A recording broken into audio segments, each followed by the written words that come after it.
မိတ်ဆွေတွေကိုမပြစ်မှားလို့ရှိရင်အကျိုးကျေးဇူး10မျိုးရနိုင်တယ်ကဲအဲ့ဒါလေးကိုနားကြည့်အောင်နံပါတ်1ကထာကပါပြောတာတော့မိတ်ဆွေကိုမပြစ်မှားတဲ့မစော်ကားတဲ့ပုဂ္ဂိုလ်ဟာတဲ့အိမ်ကနေထွက်လို့ခရီးသွားနေတဲ့အချိန်မှတောင်မှပဲစားစရာတောက်စရာလမ်းခရီးမှသူ့မှာပေါ်ပါတယ်တဲ့သူ့ကိုမှီပြီးတောင်တခြားပုဂ္ဂိုလ်တွေစားကြရတယ်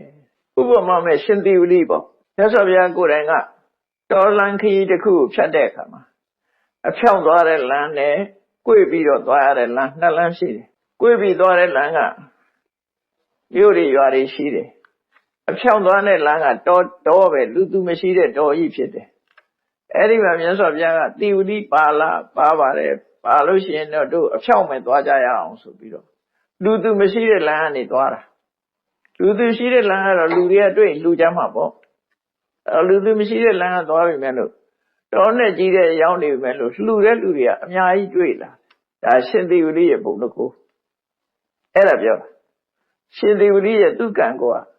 တော်တဲ့ရောက်လည်းပဲဘယ်ကနေဘယ်လိုရောက်လာမှမသိတဲ့လူတွေကသူ့ကိုကြွေးကြမွေးကြလှူကြတန်းကြတာဘယ်ကလူဘယ်မှမသိဘူးဆိုရင်တော့ဒါနတ်တွေပေါ့နော်နတ်တွေကဟိုအချွန်တက်ကြီးနဲ့ဝင်းဝါဝါကြီးနဲ့လာပြီးတော့ပွဲရလို့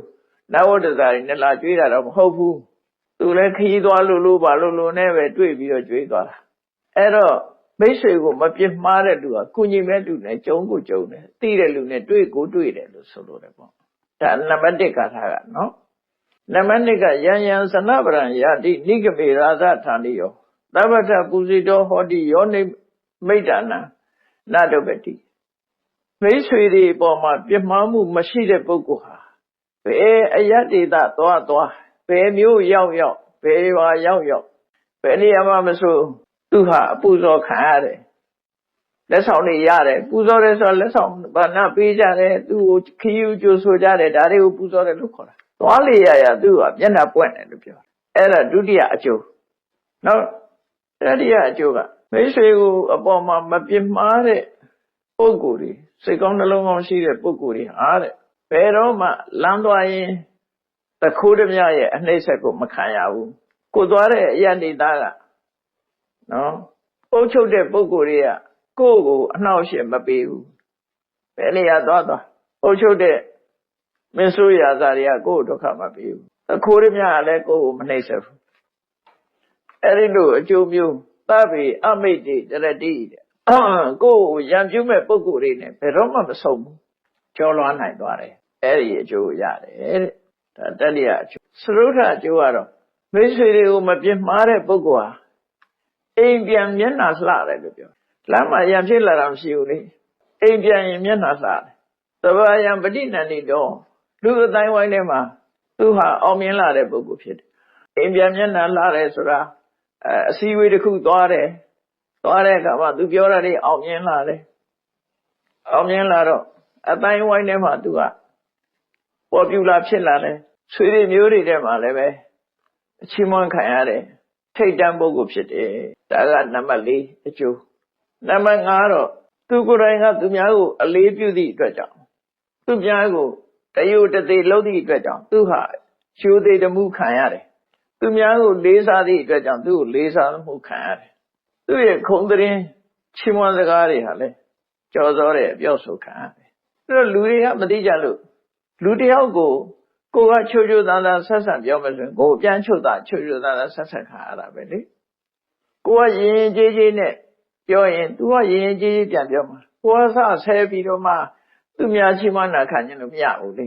ကိုကလေးစားလို့ရှိရင်ကိုဟာလေးစားခံရတဲ့ပုဂ္ဂိုလ်ဖြစ်တယ်ကိုကအယုသိပေးရင်ကိုကအယုသိခံရတဲ့ပုဂ္ဂိုလ်ဖြစ်တယ်ဒါကပင်စွာမြောက်ရတဲ့အကျိုးနောက်တစ်ခုကပူဇကောလည်းပဲဒီပူဇံဝဏ္ဏကောပฏิဝန္ဒနာယသောဂိတ်တေသဗ္ဗဘောတိယောမိတ်တနာနတုပ္ပတိဒီနေရာမှာမိတ်ဆွေဆိုတာဆရာမိဘဒါတွေကိုပြောတာနော်ဆရာကိုမပြစ်မှားဘူးမိဘကိုမပြစ်မှားဘူးယဟန်တန်ဃာတွေကိုမပြစ်မှားဘူးဒါကြောင့်မို့လို့ကိုကသူများကိုပူဇော်တယ်ဆိုတာဩနာလောက်တာပေါ့ပေးတယ်ကမ်းတယ်လူတယ်တန်းတယ်ဝဏ္ဏကောပฏิဝန္ဒနာကိုကသူများကိုလေးစားပြီးတော့ရှ िख ိုးတယ်ဆိုရင်ကိုယ်ရှ िख ိုးမဲ့လူပေါ်လာတာတို့ဆိုလို့ယသောဂိတ်တေသဗ္ဗဘောတိယတဆိုတာအချမ်းအယံအကျော်စောကောင်းတဲ့ဂုဏ်သတင်း ကိုယ်ချမ်းရမဲ့ပုဂ္ဂိုလ်တွေကိတ္တိဆိုတာဂုံချီးမွမ်းခံရမှုအဲ့ဒါတွေရရှိနိုင်တယ်တဲ့ဒါနံပါတ်6နံပါတ်9ကအက္ခိယထပစ္စလတိဒေဝတာဝဝိရောစတိတိရိယအစိတောဟောတိယောမိတနာနာတဝတိမိတ်ဆွေတွေမိဘဆွေမျိုးတွေဆရာသမားတွေနော်မိဘတွေဆရာသမားတွေပေါ်မှာမပြစ်မှားဘူးဆိုလို့ရှိရင်တဲ့မိအယောင်ဟာတောက်ပါတယ်လို့ဒီလိုလည်းညှိုးမိန်တာမဟုတ်ဘူးသူ့ရဲ့ဂုဏ်သတင်းကတောက်ပါတယ်လို့ပြောတာနော်မိလို့တောက်ပါတယ်ဆိုတာမညှိုးမိန်တာကိုပြောတာဂုဏ်သတင်းတောက်ပါတာကိုပြောတာဒေဝတာဝဝိရောစတိနတ်ဟာတင့်တယ်သလိုသူ့ရဲ့ရုပ်ဆင်းရလည်းတင့်တယ်တိရိယအဆွေတော့ဘယ်နေရာသွားတာသူကကြက်သိရှိတယ်သူ့ဘယ်မှာတွေ့ကြက်သိရှိအဲ့တော့ကြက်သိဆိုတာဘာကိုခေါ်ရတော့လို့မေးပြန်တဲ့အခါတိရိတိပုံညပညာနာမေတ္တာတိဝဆနာကြက်သိဆိုတာလူတွေရဲ့ကြက်သိဆိုတာပတ်စံတို့ရွှေငွေတို့ယရနာတို့စိန်ပြေကြီးတွေဝတ်ထတာပြောတာမဟုတ်ဘူးသူကြက်သိဆိုတာဘာလို့ဆိုရင်ကုသိုလ်ကောင်းမှုရှိခြင်းနဲ့အသိဉာဏ်ရှိခြင်းကိုကြက်သိလို့ခေါ်တယ်တိရိတိပုံညပညာနာမေတ္တာအဓိဝဆနာတိရိကြက်သိဆိုတာတဲ့ကုသိုလ်ကောင်းမှုရှိတယ်အသိပညာရှိတယ်အဲ့ဒီပုဂ္ဂိုလ်မျိုးကြက်သိရှိတယ်လို့ခေါ်တယ်ဒီလိုလဲဆိုတယ်ဒါ9ခုမြောက်10ခုမြောက်ကြတော့ဂါဝတတပစာယန္တိခိတေဝုဒ္ဒံဝိရုဟတိဟောဒနာဖလမတနာတိယောမိတ္တနာနာထုပတိမိတ်ဆွေတွေဆရာမိဘတွေပေါ်မှာမပြစ်မှားတဲ့ပုဂ္ဂိုလ်ဟာတဲ့သူ့အိမ်မှာမွေးမြူထားတဲ့နွားတွေရှင်းတော့ကနွားမွေးတာတော့လူသားနွားမှမွေးတဲ့ဟာကိုဝိသကတို့တောင်နွားအကောင်ပေါင်းများစွာရှိတယ်လေအလားတူရင်တို့ဆိုရင်သူနွားကြောင့်သားရွာတောင်တည်ထားတာရှေးခေတ်ကအဲ့ဒါမွေးမြူလို့ရှိရင်တော့နွားပဲမွေးကြပြီတော့ကြက်တွေဝက်တွေတော့သွားမမွေးနဲ့အဲ့ဒါအကုသိုလ်လုပ်တယ်ဥစားအဲ့ဒါတွေကတော့ပြစ်ရှိတယ်ဝက်မွေးသတ်စားစိတ်မွေးသတ်စားအဲ့လိုဟာတော့ပြစ်ရှိတယ်ဒီနွားမွေးပြီးတော့လို့ယူတာကတော့အပြစ်မရှိဘူးအဲ့တော့ရှေးကလည်းရှိတယ်အဲ့ဒါကိုပြောတာဂါဝတတပစာယန္တိတယ်သူ့နွားကြမှာနွားတွေတိုးလာအဲ့တော့သူကမပြစ်မှားတဲ့ပုဂ္ဂိုလ်ဆိုရင်ဂါဝတတပစာယန္တိသူ့မွေးတဲ့နွားချမ်းမှာနွားတွေကပို့ပြီးတော့နွားတွေဥယျတိုးလာတယ်ခိတေဝုဒ္ဒံဝိရုဟတိ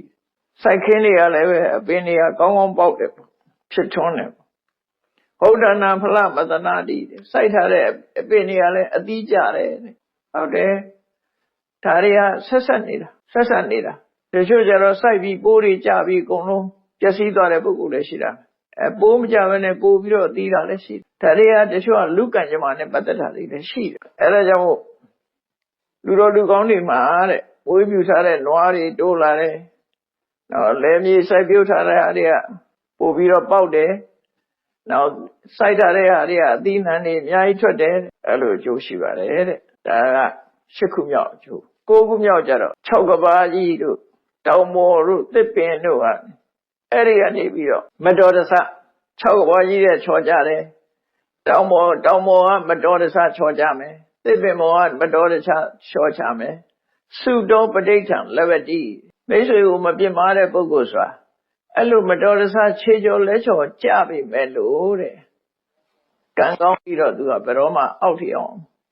ခြေကျိုးလက်ကျိုးထီအောင်မကြဘူးတဲ့ကံကောင်းတယ်လို့ပြောတာနော်ဆိုလိုတာသစ်ပင်မော်ကြပြီမဲ့လို့အောက်မရောက်ဖက်နဲ့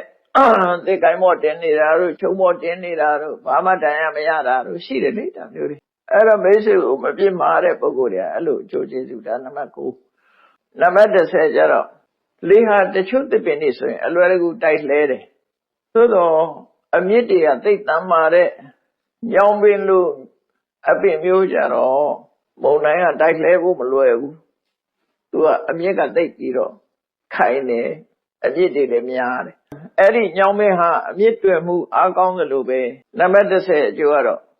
မိတ်ဆွေတွေဆရာသမားတွေမိဘတွေကိုမပြစ်မှားတဲ့ပုဂ္ဂိုလ်ဟာတဲ့ကိုယ်ရံပြုခြင်းတဲ့ပုဂ္ဂိုလ်ဟာတောင်မှသူ့ကိုမတွန်းလှန်နိုင်ဘူးဘယ်လောက်ပဲသူ့